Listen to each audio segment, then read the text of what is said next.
Le football doit aussi son charme au caractère bien trempé de certains de ses acteurs. Plusieurs footballeurs ont plus ou moins réussi en se forgeant une réputation de mauvais garçons.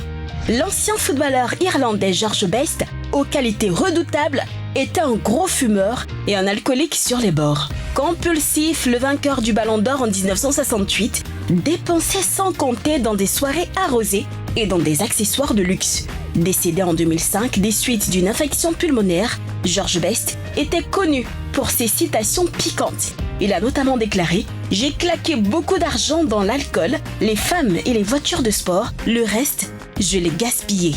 Difficile de parler de Bad Boys sans évoquer Eric Cantona.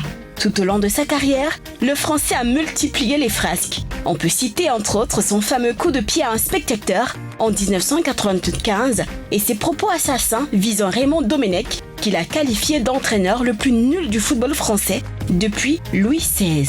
Malgré tout, King Cantona a connu une très belle carrière, notamment avec une 3e place au Ballon d'Or 93. Dans ce même registre, on peut citer le sulfureux suédois Zlatan Ibrahimovic ou le tumultueux sénégalais El Hadji Diouf.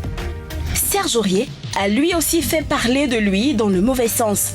Révélé aux Ivoiriens en 2013, le défenseur des éléphants a cumulé les frasques. Alors qu'il évoluait au Paris Saint-Germain en 2016, le joueur a tenu des propos indécents à l'endroit de son entraîneur Laurent Blanc et certains de ses coéquipiers dans la fameuse affaire du périscope.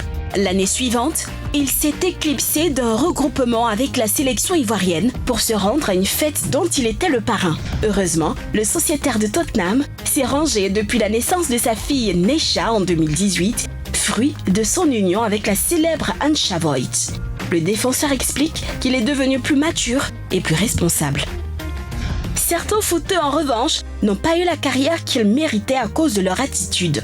Le Gallois Vinnie Jones s'est imposé comme le bad boy le plus médiatisé du football britannique des années 90. Extrêmement violent sur le rectangle vert, il est le recordman du carton jaune le plus rapide de l'histoire de la Premier League anglaise. L'ancien milieu défensif s'est fait avertir après seulement 3 secondes de jeu.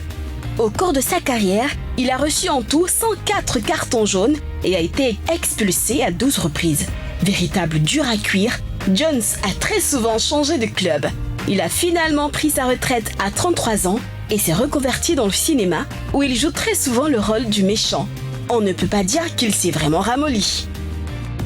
Après avoir brillé en Italie sous les couleurs de l'AS Rome et manqué son passage dans les 2 clubs de Milan, le génie brésilien Alessandro Mancini a été condamné en 2011 à 2 ans et 8 mois de prison pour viol. C'était lors d'une soirée organisée par son compatriote Ronaldinho. Arrêté, il a été relâché sous caution. L'ancien madrilène Robinho a été également cité dans une affaire de viol en réunion datant de janvier 2013 durant son passage au Milan AC.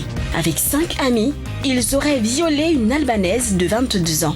Le 23 novembre 2017, Robinho est condamné à 9 ans de prison ferme mais évite l'incarcération. Footballeurs talentueux, ils ont pourtant inscrit leur nom au panthéon des gros scandales du football. C'est ce qui fait le buzz.